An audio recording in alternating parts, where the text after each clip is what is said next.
A bad 24 hours for Donald Trump is great for democracy in our constitutional republic. We've got a new decision by the 11th Circuit Court of Appeals. It's a little bit confusing. Let me break it down for you. The short answer is we are one step closer to getting Volume 1 about the D.C. election interference prosecution released to the American people through Jack Smith, the special counsel, and Merrick Garland, Department of Justice, based on a new ruling against Donald Trump by the 11th Circuit Court of Appeals.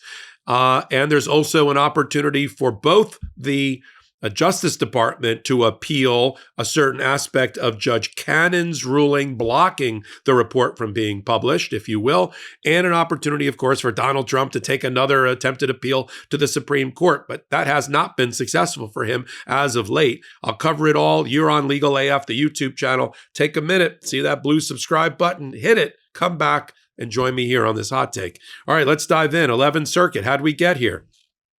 Remember, a few days ago, Judge Cannon, based on an emergency application filed with her, decided without jurisdiction, mind you, without power, without authority, to interfere with the Department of Justice and their the statutory obligations to release the report to the American people for public interest's sake. There's 2 volumes of Jack Smith's work. His final concluding report. Volume 1, D.C. election interference. That's probably 500 pages to 1,000 pages. Volume 2, Mar-a-Lago. Now, I've already said that it appears that in a masterstroke, Garland and Jack Smith are sacrificing the Mar-a-Lago report, which I don't think we'll ever see, by the way. It's a sacrificial lamb in order to make sure the report that is important to America, the D.C. election interference case about Donald Trump's efforts to overthrow democracy, sees the light of day. So they, sort of like in a football play, they kind of faked the run and then threw the pass. And the pass is the D.C. election interference report. They got Trump and his co-conspirators convinced Eileen Cannon, she's so easily convinced when it comes to Donald Trump, to issue this block, this temporary stay of both reports, even though her jurisdiction is barely over the Mar-a-Lago case. I would argue she has no jurisdiction as a trial court judge because the case is up on appeal. But they ran to her. She issued a stay stopping both volumes from being published or disseminated by the Department of Justice until the 11th Circuit, her bosses, ruled on their emergency application that was dual filed by Donald Trump and his minions, with them asking them for a stay as well. So you had 2 pieces of paper filed, one with Judge Cannon, one with the 11th Circuit. Judge Cannon went first, issued a stay to give the 11th Circuit time to make their decision on their emergency application. By the way, they can issue their own stay. They didn't need the trial judge to do that. So the 11th Circuit, and her order was very specific that her stay order, her block, would evaporate, would disappear 3 days after the 11th Circuit ruled. Well, the 11th Circuit has ruled on Thursday, and a late night ruling. They ruled that Donald Trump's emergency, or it was really the co-conspirators, Nauta and Oliveira, their emergency application to stay would be denied. One of the bases for this, although it's not listed in the order, is that Merrick Garland already proclaimed that he was not going to release to Congress or the American people Volume 2 Mar-a-Lago unless and until the case against Nauta and de Oliveira were over. That's never going to be over in the Biden administration period. It's only going to be continued until there's a pardon by Donald Trump, I'm sure, for a very short time in 2025. And then that report's going to get delivered to the next Attorney General, Pam Bondi, likely. We'll never see Mar-a-Lago. But that was the strategy or the tactics used by, really masterful, used by Smith and Garland to protect the report they want to see the light of day, which is the D.C. election interference case, Volume 1.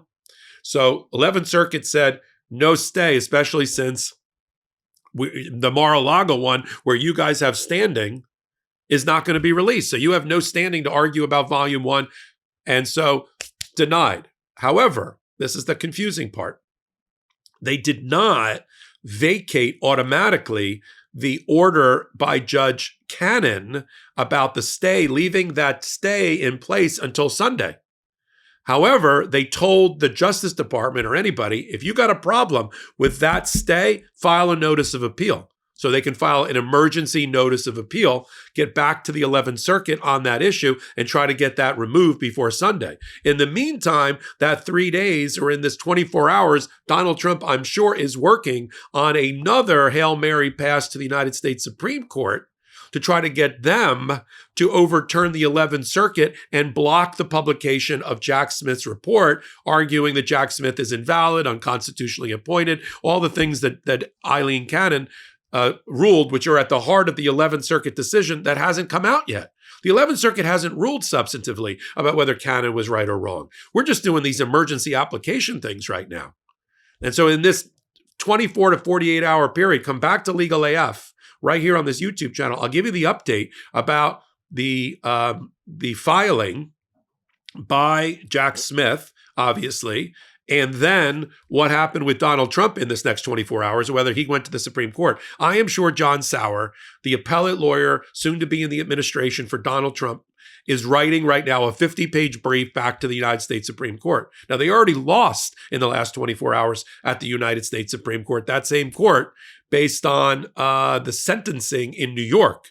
I think if they file in the Supreme Court to try to block the release of the statutorily mandated reports to the public, which is all in the discretion of the Department of Justice, they're going to get body slammed. I think they lose horribly. I'll be back here talking about it. Come back to Legal AF and the Midas Touch Network. Hit the free subscribe button. Until my next reporting, this is Michael Popok. In collaboration with the Midas Touch Network, we just launched the Legal AF YouTube channel. Help us build this pro-democracy channel where I'll be curating the top stories at the intersection of law and politics. Go to YouTube now and free subscribe at Legal AF MTN. That's at Legal AF MTN.